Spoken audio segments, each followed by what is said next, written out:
Hello friends, स्वागत है आपका मेरे इस यूट्यूब चैनल मैथ्स मूवी पर।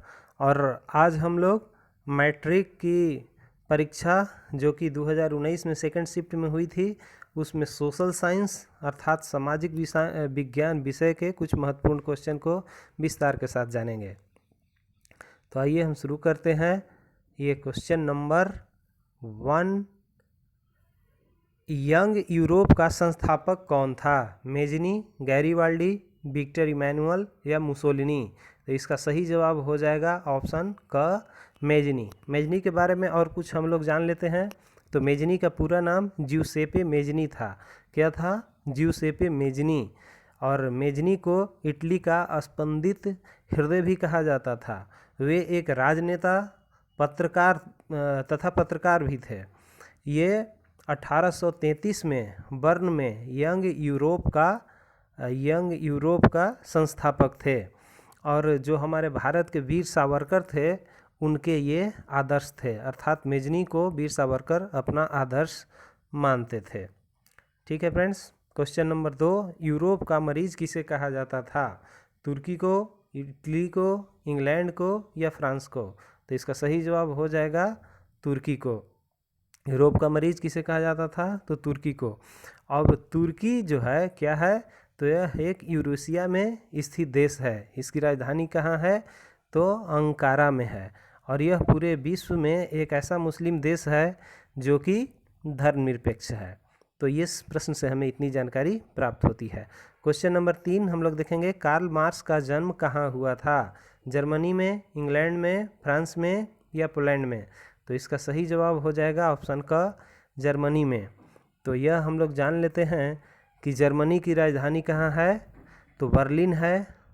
और कार्ल मार्क्स क्या थे? तो एक जर्मन दार्शनिक थे, अर्थशास्त्री थे, इतिहासकार थे, राजनीतिक सिद्धांतकार थे, समाजशास्त्री थे, पत्रकार थे और तथा वैज्ञानिक समाजवाद के प्रणेता भी थे। इनके संबंध में हमें इतनी जानकारी रखनी है। अगले प्रश्न की तरफ चलते हैं हम फ्रेंड्स। तो क्वेश्चन नंबर आपका 4 है और यह क्वेश्चन कहता है कि क्वेश्चन नंबर 4 है आपका, गांधी जी ने साबरमती आश्रम की स्थापना किस वर्ष की थी? 1895 में, 1900 में, 1915 में या 1916 में? तो इसका सही जवाब हो जाएगा 1916 में। गांधी जी ने साबरमती आश्रम की स्थापना की थी। क्वेश्चन नंबर 5, ब्रह्म समाज की स्थापना किसने की थी? तो ऑप्शन क, राजा राम मोहन राय, दयानंद सरस्वती, स्वामी विवेकानंद या रामकृष्ण परमहंस? तो इसका सही जवाब हो जाएगा ऑप्शन क, राजा राम मोहन राय। अच्छा, राजा राम मोहन राय के विषय में और कुछ हमें जान लेनी चाहिए जानकारी। तो ये सती प्रथा के अंत इन्होंने करवाया था। भारतीय पुनर्जागरण का अग्रदूत इन्हें कहा जाता है। भारतीय पुनर्जागरण का अग्रदूत राजा राम मोहन को कहा जाता है तथा इन्हें आधुनिक भारत का जनक भी कहा जाता है। अगले प्रश्न 6, सेफ्टी लैंप का आविष्कार किसने किया था? Crompton, James Hargreaves, Humphry Davy या जॉन के? क्वेश्चन नंबर 6, इसका सही जवाब हो जाएगा ऑप्शन ग, हम्फ्री डेवी ने। अगले प्रश्न की तरफ हम लोग चलेंगे। क्वेश्चन नंबर 7 और यह है, अंतर्राष्ट्रीय श्रमिक संगठन का स्थापना किस वर्ष हुई थी? तो ऑप्शन क, 1917, 1919, 1921, 1923? इसका सही जवाब हो जाएगा ऑप्शन ख, 1919 में। अगला प्रश्न है कि पटना में गोलघर किस उद्देश्य से बनाया गया था? ऑप्शन क, सैनिक रखने के लिए, अस्त्र शस्त्र रखने के लिए, अनाज रखने के लिए या पूजा करने के लिए? तो इसका सही जवाब हो जाएगा ऑप्शन ग, अनाज रखने के लिए पटना में गोलघर का निर्माण कराया गया था। इसके विषय में हम और कुछ जानकारी लेते हैं। तो गोलघर जिस समय बना उस समय भारत के गवर्नर जनरल वारेन हेस्टिंग्स थे। उन्होंने ही गोलघर के निर्माण की योजना बनाई तथा British engineer captain John Garstin ने अनाज के भंडारण के लिए इस ढांचे का निर्माण करवाया, जो कि 20 जनवरी 1784 से शुरू किया गया, जो कि 20 जुलाई 1786 में संपन्न हुआ था। यह बिहार का बड़ा ही एक धरोहर के रूप में है गोलघर, और यह गांधी मैदान के बिल्कुल सटे है। बहुत सारे बच्चे देखे भी होंगे, दर्शनीय स्थल के भी रूप में है और इसे देखना भी चाहिए। यह पटना के आन बान शान का प्रतीक भी है। ठीक है फ्रेंड्स, अब हम लोग अगले क्वेश्चन की तरफ चलेंगे। क्वेश्चन नंबर 9 ये रहा, आपके स्क्रीन पर दिख रहा होगा। तो कागज का आविष्कार किस देश में हुआ? ऑप्शन क चीन, जर्मनी, जापान या रोम में। तो इसका सही जवाब हो जाएगा, कागज का आविष्कार कहाँ हुआ था? तो इसका सही जवाब हो जाएगा ऑप्शन क चीन में हुआ था। कागज का आविष्कार किस देश में हुआ था? तो चीन में हुआ था। चीन की राजधानी कहाँ है? तो बीजिंग। इसकी मुद्रा क्या है? युआन। और यहाँ के जो वर्तमान समय में राष्ट्रपति कौन है? तो शी जिनपिंग हैं। ठीक है फ्रेंड्स, अब अगले प्रश्न की तरफ हम लोग चलेंगे। क्वेश्चन नंबर 10, हिंदुस्तान रिव्यू का प्रकाशन किसने आरंभ किया? रामकृष्ण वर्मा, श्री कृष्ण सिंह, मजहरुल हक या सच्चिदानंद ने? इसका सही जवाब हो जाएगा सच्चिदानंद सिन्हा ने। ठीक है फ्रेंड्स, अब हम लोग अगले प्रश्न की तरफ बढ़ेंगे, और यह प्रश्न रहा आपका क्वेश्चन नंबर 11। क्वेश्चन नंबर 11 है, काली मिट्टी उपयुक्त है कपास के लिए, लीची के लिए, गेहूं के लिए या बाजरा के लिए? तो इसका सही जवाब हो जाएगा कपास के लिए। कपास के लिए काली मिट्टी उपयुक्त है। क्वेश्चन नंबर 12, सर्वाधिक वर्षा होती है पूर्णिया में, चेरापूंजी में, कोच्चि में या मासिनराम में? इसका सही जवाब हो जाएगा ऑप्शन घ मासिनराम। मासिनराम कहाँ है? मासिनराम मेघालय में है। क्वेश्चन नंबर 13, पीतल बनाया जाता है तांबे से, जस्ते से, तांबा और जस्ता दोनों से, या तांबा, जस्ता और टीन से? तो इसका सही जवाब हो जाएगा ऑप्शन ग तांबे और जस्ता मिला करके पीतल बनाया जाता है। क्वेश्चन नंबर 14 हम लोग देखेंगे, यह रहा क्वेश्चन नंबर 14। इनमें कौन सी प्राथमिक ऊर्जा नहीं है? प्राकृतिक गैस, पेट्रोलियम, विद्युत या कोयला? इसका सही जवाब हो जाएगा ऑप्शन ग विद्युत। यह प्राथमिक ऊर्जा नहीं है। क्वेश्चन नंबर 15, नेपानगर प्रसिद्ध है चीनी के लिए, सीमेंट के लिए, अखबारी कागज के लिए या सूती कपड़ा के लिए? इसका सही जवाब हो जाएगा ऑप्शन ग अखबारी कागज के लिए नेपानगर प्रसिद्ध है। क्वेश्चन नंबर 16 हम लोग देखेंगे, तो ये है, दाल किस पौष्टिक अंश का स्रोत है? कार्बोहाइड्रेट, प्रोटीन, विटामिन डी या वसा? इसका सही आंसर हो जाएगा ऑप्शन ख प्रोटीन। ठीक है फ्रेंड्स, आगे हम लोग क्वेश्चन देखेंगे। क्वेश्चन नंबर 17 क्या कहता है? तो ये क्वेश्चन 17 है, निम्नलिखित में कौन सा उद्योग कृषि पर आधारित नहीं है? सूती वस्त्र, सीमेंट, चीनी या जूट? देखिए फ्रेंड्स, यह क्वेश्चन 2020 की मैट्रिक परीक्षा में भी पूछी गई थी, इसलिए मैं बार बार आप लोग को बोलता हूँ कि जो भी पिछले वर्ष के परीक्षा के प्रश्न पत्र हैं उसका हल आप लोग ज़रूर देख लें, और इन्हीं सब में से सेम टू सेम क्वेश्चन भी पूछा करता है, और नहीं तो इसे आधारित क्वेश्चन पूछता है। तो यह मैट्रिक परीक्षा के लिए बड़ा ही इम्पोर्टेंट होने वाला है, इसे VVI में देख लेंगे। ठीक है, क्वेश्चन नंबर 18, इनमें कौन सबसे लंबा राष्ट्रीय राजमार्ग है? राजमार्ग संख्या 2, राजमार्ग संख्या 3, राजमार्ग संख्या 5 या राजमार्ग संख्या 7? तो इसका सही जवाब हो जाएगा ऑप्शन घ राजमार्ग संख्या 7 सबसे लंबा राष्ट्रीय राजमार्ग है। क्वेश्चन नंबर 19, भारत का सबसे बड़ा बंदरगाह है मुंबई, चेन्नई, कोलकाता या कांडला। इसका सही जवाब हो जाएगा ऑप्शन क, मुंबई भारत का सबसे बड़ा बंदरगाह है। ठीक है फ्रेंड्स, आगे हम लोग क्वेश्चन की तरफ बढ़ेंगे। क्वेश्चन नंबर 20 है, मंदार हिल किस जिले में स्थित है? मुंगेर में, भागलपुर में, बांका में या बक्सर में?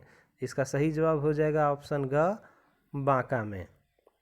बांका जिला है वही मंदार हिल स्थित है।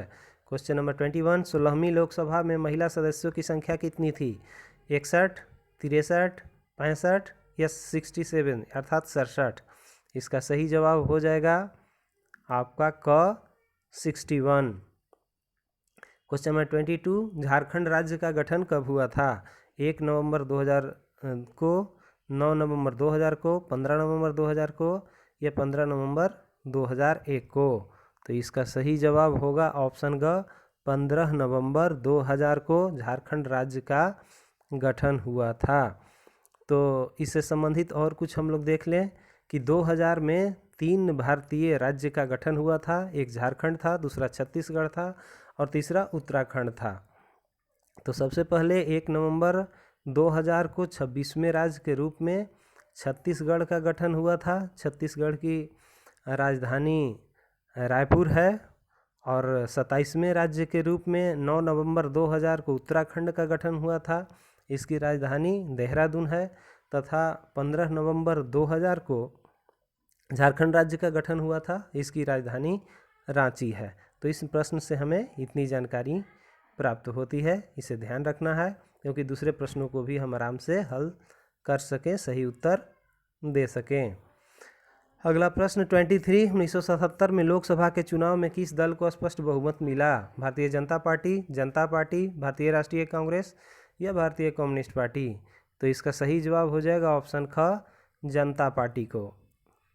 1977 के लोकसभा चुनाव में जनता पार्टी को स्पष्ट बहुमत मिला था। क्वेश्चन नंबर 24, भारतीय राष्ट्रीय कांग्रेस की स्थापना कब हुई? 1885, 1890, 1895 या 1900 में? तो इसका सही जवाब हो जाएगा 1885 में। एओ हुम के द्वारा, उनका पूरा नाम एक्टिवियस हुम था, बम्बई में 1885 में भारतीय राष्ट्रीय कांग्रेस की स्थापना की गई थी। क्वेश्चन नंबर 25, 16वीं लोकसभा चुनाव किस वर्ष हुआ? 2012 में, 2013 में, 2014 में या 2015 में? इसका सही जवाब हो जाएगा ऑप्शन ग, 2014 में। क्वेश्चन नंबर 26, ग्राम कचहरी का प्रधान कौन होता है? पंच, सरपंच, प्रमुख या न्याय मित्र? इसका सही जवाब हो जाएगा ऑप्शन ख, सरपंच होता है। ठीक है फ्रेंड्स, अगले क्वेश्चन की तरफ हम लोग बढ़ेंगे। क्वेश्चन नंबर 27 कहता है, भारतीय जनता पार्टी का चुनाव चिन्ह क्या है? हाथ का पंजा, कमल का फूल, गेंदा का फूल या चक्र? तो इसका सही जवाब हो जाएगा कमल का फूल। क्वेश्चन नंबर 28, लोकतंत्र जनता का, जनता के द्वारा और जनता के लिए शासन, यह कथन किसका है? ऑप्शन क, अरस्तू, जॉर्ज वाशिंगटन, अब्राहम लिंकन या लॉर्ड ब्राइस? तो इसका सही जवाब हो जाएगा ऑप्शन ग, Abraham Lincoln. Abraham Lincoln America के राष्ट्रपति थे जिन्होंने कहा था लोकतंत्र जनता का, जनता के द्वारा और जनता के लिए शासन है, अर्थात इसको इंग्लिश में बोला जाए तो democracy of the people, for the people and by the people, by Abraham Lincoln. ठीक है फ्रेंड्स, क्वेश्चन नंबर 29, लिच्छवी गणतंत्र भारत के किस राज्य में अवस्थित था? बिहार में, राजस्थान में, महाराष्ट्र में या त्रिपुरा में? तो इसका सही जवाब हो जाएगा ऑप्शन क, बिहार में। बिहार में जो लिच्छवी गणतंत्र था, ये वैशाली जिला बिहार में पड़ता है। यह पूरे विश्व का प्रथम लोकतंत्र भी कहा जाता है या लोकतंत्र के जननी के रूप में भी जाना जाता है। ठीक है फ्रेंड्स, आगे हम लोग चलेंगे क्वेश्चन नंबर 30 और यह है क्वेश्चन नंबर 30 कहता है, नरेगा के अंतर्गत ग्रामीण मजदूरों को साल में कम से कम कितने दिनों के लिए रोजगार देने की व्यवस्था है? 100 दिनों के लिए, 125 दिन के लिए, 150 दिन के लिए या 200 दिन के लिए? इसका सही जवाब हो जाएगा ऑप्शन का 100 दिनों के लिए। ग्रामीण मजदूरों को 100 दिनों के लिए रोजगार देने की गारंटी इसके अंतर्गत है। नरेगा, इसको देख लीजिए, इसका फुल फॉर्म क्या होगा, तो national rural employment guarantee act 2005 के अनुसार ये नरेगा की स्थापना की गई थी, जिसमें ग्रामीण मजदूरों को 100 दिन के लिए रोजगार देना था। और इसे कहा जाता था, नरेगा को आपको राष्ट्रीय ग्रामीण रोजगार गारंटी योजना, जिसे अब इसका नाम बदल के मनरेगा कर दिया गया है। मनरेगा अब हो गया यह महात्मा गांधी राष्ट्रीय ग्रामीण रोजगार गारंटी योजना। तो हमें इस बात की भी जानकारी रखनी है। क्वेश्चन नंबर 31, भारत में योजना आयोग का गठन कब किया गया था? 15 मार्च 1950, 15 सितंबर 1950, 15 अक्टूबर 1951 या इनमें से कोई नहीं। तो इसका सही जवाब हो जाएगा ऑप्शन का 15 मार्च 1950 को। क्वेश्चन नंबर 32, भारत में कितने राष्ट्रीयकृत बैंक हैं? 14, 19, 20 या 27? इसका सही जवाब हो जाएगा ऑप्शन ख, भारत में राष्ट्रीयकृत बैंकों की संख्या 19 है। ठीक है फ्रेंड्स, अब हम लोग आगे चलते हैं। आगे है आपका क्वेश्चन नंबर 33, नोबेल पुरस्कार से सम्मानित बांग्लादेशी अर्थशास्त्री हैं? Professor Iqbal Yunus, Mohammad Iqbal Yunus, professor Mohammad Yunus, Mohammad Shafiq Yunus. इसका सही जवाब हो जाएगा ऑप्शन ग, professor Mohammad Yunus. Question number 34, मानव पूंजी के प्रमुख घटक हैं? ज्ञान, कौशल, अनुभव या इनमें से कोई नहीं? इसका सही जवाब हो जाएगा इनमें से कोई नहीं। ठीक है फ्रेंड्स, अब यह क्वेश्चन आगे हम लोग देखेंगे। क्वेश्चन नंबर 35 क्या कहता है? तो क्वेश्चन नंबर 35 कहता है कि भारत सरकार ने सूचना का अधिकार अधिनियम कब पारित किया? 2004 में, 2005 में, 2006 में या 2007 में? तो इसका सही जवाब हो जाएगा ख, 2005 में। यह अगले मैट्रिक की परीक्षा में भी पूछा गया था, तो इसलिए इसे ध्यान रखेंगे। क्वेश्चन नंबर 36, जवाहर रोजगार योजना लागू हुई 1988 में, 1989 में, 1990 में या 1991 में? इसका सही जवाब हो जाएगा ऑप्शन ख, 1989 में जवाहर रोजगार योजना की शुरुआत की गई थी। क्वेश्चन नंबर 37, निम्न में कौन विदेशी ब्रांड नहीं है? हुंडई, टोयोटा, फोर्ड या टाटा? तो यह तो आसान क्वेश्चन दिख रहा है, आप लोग को मालूम होना चाहिए कि टाटा है हमारे देश का, जो कि विदेशी नहीं है। ठीक है फ्रेंड्स, क्वेश्चन नंबर 38, विश्व व्यापार संगठन WTO की स्थापना कब हुई थी? 1992 में, 1993 में, 1994 में या 1995 में? तो इसका सही जवाब हो जाएगा ऑप्शन घ, 1995 में। WTO विश्व व्यापार संगठन, इसको बोला जाता है वर्ल्ड ट्रेड ऑर्गेनाइजेशन। ठीक है फ्रेंड्स, अब हम लोग अगले क्वेश्चन की तरफ बढ़ेंगे। अगला क्वेश्चन है आपका,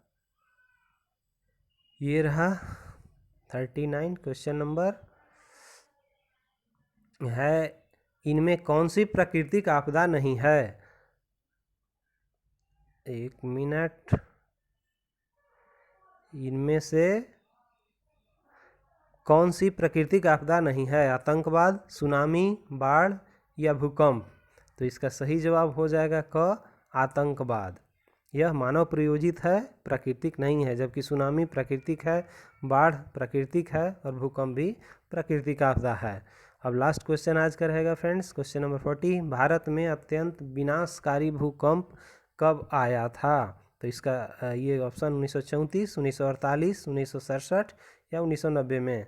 तो इसका सही जवाब हो जाएगा ऑप्शन का 1934 में। तो ये था आज का सामाजिक विज्ञान, सोशल साइंस मैट्रिक के लिए इम्पोर्टेंट क्वेश्चन। इसे 1 से 2 बार अगर आप देख लेंगे तो निश्चित रूप से आपको याद आ जाएगा और मैट्रिक की परीक्षा में बहुत मदद मिलेगी। और भी प्रतियोगिता परीक्षाओं में भी इस तरह के क्वेश्चन पूछे जाते हैं। तो फ्रेंड्स, मैं कहूँगा कि आप मेरे इस चैनल पर अगर आप नए हैं तो आप इसे सब्सक्राइब कर लीजिएगा, जो कि नया वीडियो आएगा तो उसको आसानी से आपके पास पहुंच जाए, आपके परीक्षा में सहायता मिल सके। लाइक के कमेंट और शेयर भी कर दीजिएगा। तब तक के लिए इतना ही। बहुत बहुत धन्यवाद। Thank you very much.